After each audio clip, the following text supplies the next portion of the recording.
Rebel, and welcome back to my life. So I set myself the fairly audacious goal of reading 100 books in 2017. I set that goal because I only read about a dozen books in 2016, and for somebody who literally makes a living as a writer, that's completely unacceptable. Spielberg didn't become who he is by watching one movie a month. Michelangelo didn't become Michelangelo by only seeing a new painting every few weeks. So far, I'm on schedule to meet my goal. Barely. And let me tell you something. Reading is great. Holy cow, I cannot believe I muddled through an entire year of writing and barely read anything while I was doing it. Now, even though I'm less than 3 months into this big project, I want to share some of the biggest takeaways that I've come across so far. So here we go. Number 1, indie authors need to do better. Out of the books I've read so far, I'd say about 60% are by indie authors, and of those, I've only enjoyed about a quarter of them. Most of the indie books are really poorly edited, or maybe not edited at all. I've been reading in print, not ebook, and the formatting is just really slapdash. And the stories themselves have just been really weird and all over the place. You got subplots that'll just like vanish, and characters that kind of come and go and don't really make a lot of sense. Basically, it's been rare where I've picked up an indie book and really felt like the author cared about my experience as a reader. Now listen, I've been there. I didn't always have money to hire editors. I wasn't always great at formatting print books. And I thought, like most people probably do, that it was okay because I loved the stories. But I'm telling you now, from the other side, as a reader who doesn't have that emotional attachment to your story,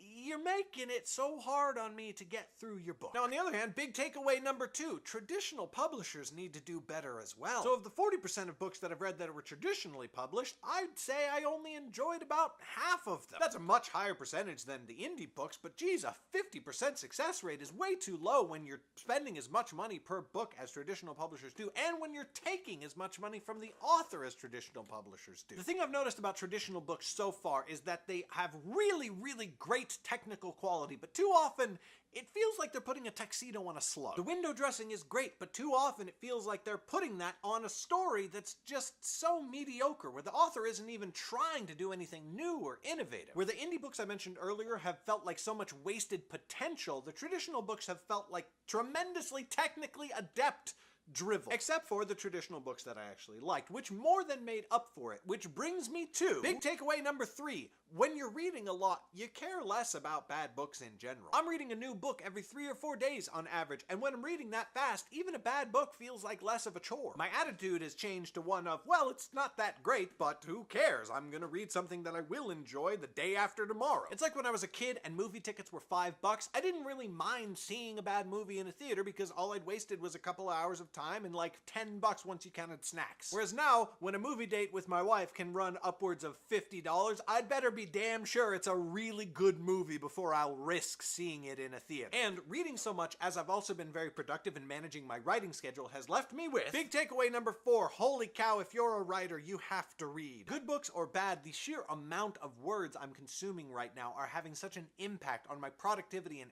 attitude as a writer. When I'm reading great books, I'm seeing what's great about them and coming up with ideas of how I can do similar things in my own writing. And when I'm reading bad books, I'm evaluating them against my own work and seeing if I ever do these things that make it a bad book. And sometimes the answer is yes. Especially as I'm going through and fixing all of my books right now, I'm seeing some absolutely juvenile stuff that I did as a writer, which I now will not do again in the future. Bottom line, if you're a writer, you gotta read. Whatever your preferred art form is, you have to be an active, ravenous consumer of that art form.